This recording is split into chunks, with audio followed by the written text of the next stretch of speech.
श्री राधे नमस्कार। आप सभी भक्तों का हमारे चैनल पर स्वागत है। आज हम आपको बताने वाले हैं देवी अपराजिता के स्त्रोत की हिंदी अर्थ के सहित हम आपको बताने वाले हैं। तो आइए आप हमारे चैनल से जुड़े रहें, हमारी वीडियो को लाइक करें, अपने दोस्तों के साथ शेयर करें। अगर आपको हमारा चैनल पर हमारे को सब्सक्राइब करें। अगर ऐसी अच्छी वीडियो आपको देखनी है तो आइए शुरू करते हैं। देवी अपराजिता के स्त्रोत के हिंदी अर्थ के बारे में हम आपको बताते हैं।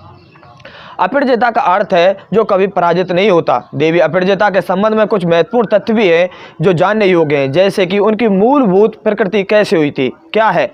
देवी अपराजिता के पूजारंभ तब से हुआ जब देवासुर संग्राम के दौरान नवदुर्गाओं ने जब दानवों के संपूर्ण वंश का नाश कर दिया था, तब माँ दुर्गा अपनी मूल पीठ शक्तियों में से अपनी आदि शक्ति अपराजिता को पूजने के लिए समी की घास लेकर हिमालय में अंतर्धान हो गई।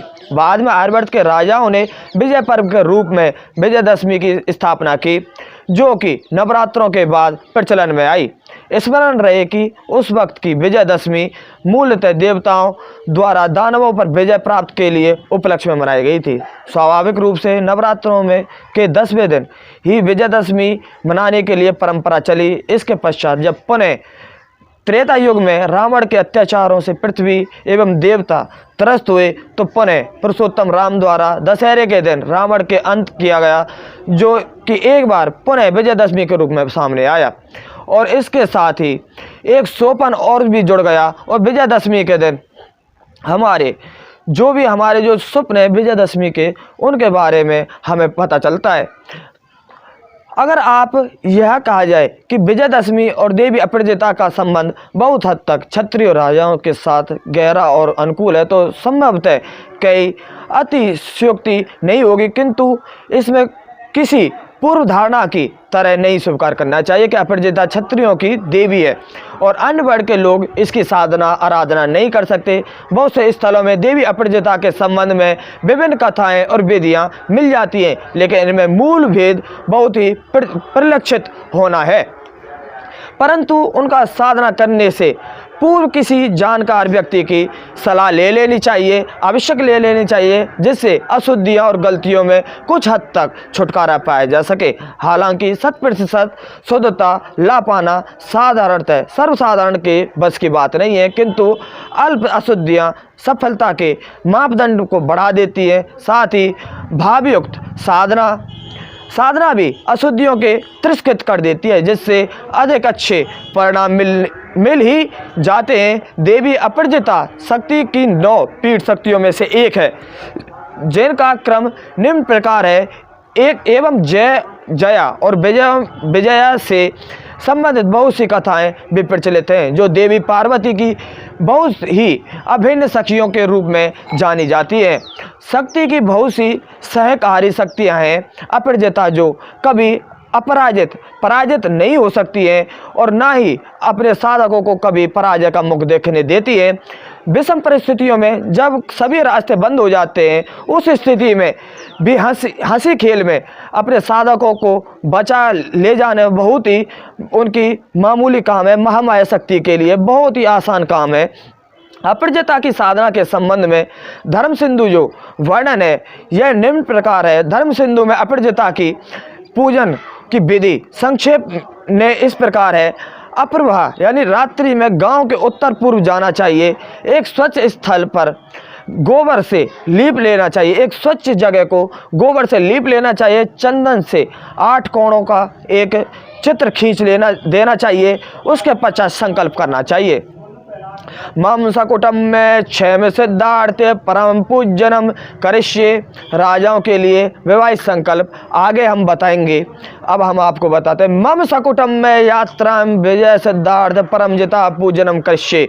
इसके उपरांत उस चित्र या आकृति की पूजा में अपराजिता का आह्वान करना चाहिए और इसी प्रकार उसके दाहिने एवं बाएं जय विजय का आह्वान करना चाहिए और साथ ही क्रिया शक्तियों नमस्कार एवं उमा को नमस्कार करना चाहिए। इसके उपरांत अपराजिता नमो नमः जयाय नमो नमः विजय नमो नमः मंत्र के साथ अपराजिता जया विजय की 16 उपचारों के साथ पूजा करनी चाहिए और यह प्रार्थना करनी चाहिए कि हे देवी यथाशक्ति जो पूजा मैंने अपनी रक्षा के लिए की है उसे स्वीकार करें, आप अपने स्थान के लिए गमन करें, जिससे मैं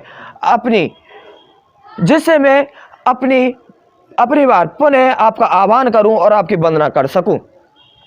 राजाओं के लिए जो हमने आपको पहले बताया था, राजाओं के लिए हम आगे बताने वाले हैं, तो हम आपको बताते हैं राजाओं के लिए इसमें कुछ अंतर है। राजाओं को विजय के लिए ऐसी प्रार्थना करनी चाहिए, यह अपराजिता जिसका कंठहार पहन रखा है, जिसने चमकदार सोने की मेखला या कराधानी पहन रखी है, जो अच्छा करने के लिए इच्छा रहती है, मुझे विजय दें, इसके उपरांत उसे उपयुक्त प्रार्थना के साथ विसर्जन करना चाहिए। तब सबको गांव के बाहर उत्तर पूर्व में आगे समी वृक्ष के नीचे जाना चाहिए, या उपरांत लोगों की सम्मिलित सीमा लांघना नहीं करनी चाहिए। किसी भी लोग को जब तक पूजा समाप्त ना हो तब तक सीमा लांघनी नहीं चाहिए। राजा के द्वारा की जाने वाली पूजा का विस्तार से वर्णन हेमाद्रि तिथ्यात्व तिथि में वर्णित है।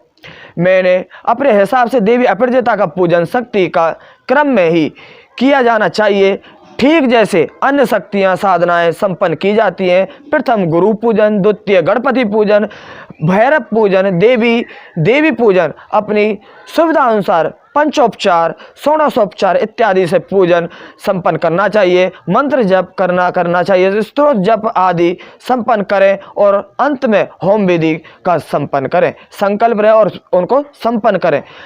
मंत्र के संबंध में बहुधा भ्रम की स्थिति रहती है, क्योंकि यदि आपने थोड़ा सा भी अध्ययन और खोज आदि पूर्व में की है तो उस स्थिति में बहुत से मंत्र ऐसे हो जाते हैं जो आपकी जानकारी से बाहर होते हैं, अर्थात कई बार उनके बीज भिन्न भिन्न होते हैं। जो बीज मंत्र होते हैं वो भिन्न भिन्न होते हैं, कई बार मंत्र विन्यास भिन्न हो सकते हैं।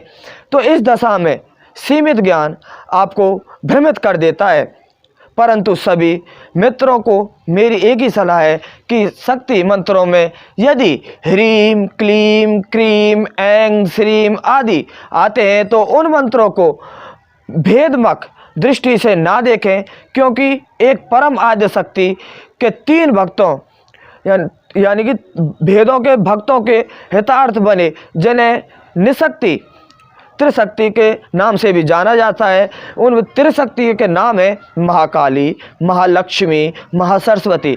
अन्य शक्ति भेद अथवा क्रम इन्हीं तीन मूलों से निष्कृत है, परंतु समस्त मंत्र आदि इन्हीं कुछ मूल बीजों के आसपास ही घूमते रहते हैं। जो हमने आपको बताए, जो मंत्र उन्हीं के आसपास ये घूमते रहते हैं।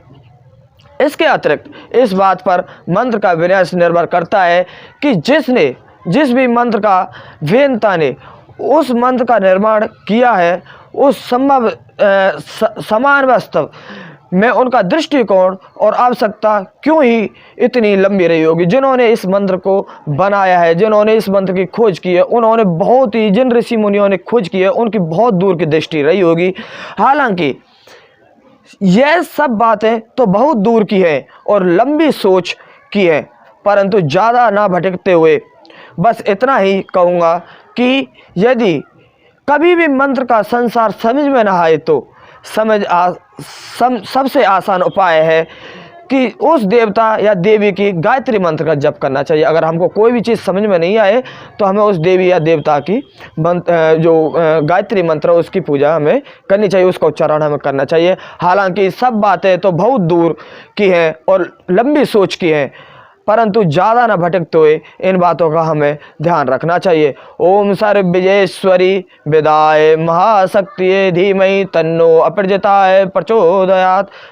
अपनी सामर्थ्य अनुसार उपरोक्त गायत्री मंत्र का जाप करें और देवी अपराजिता का वरदान प्राप्त करें। देवी आपको सदा अजय और संपन्न रखे, यही हमारी कामना है, यही हमारी सभी भक्तों से कामना है। तो हमने आपको अपराजिता के स्तोत्र की विधि विधान और हिंदी सहित बताया है। अगली हमारी जो वीडियो आएगी उसमें हम देवी अपराजिता के स्तोत्र का वर्णन करेंगे, स्तोत्र को आपको बताएंगे कि कौन सा स्तोत्र है। तब तक के लिए हम आपसे विदा लेते हैं। जय जय श्री राधे, धन्यवाद।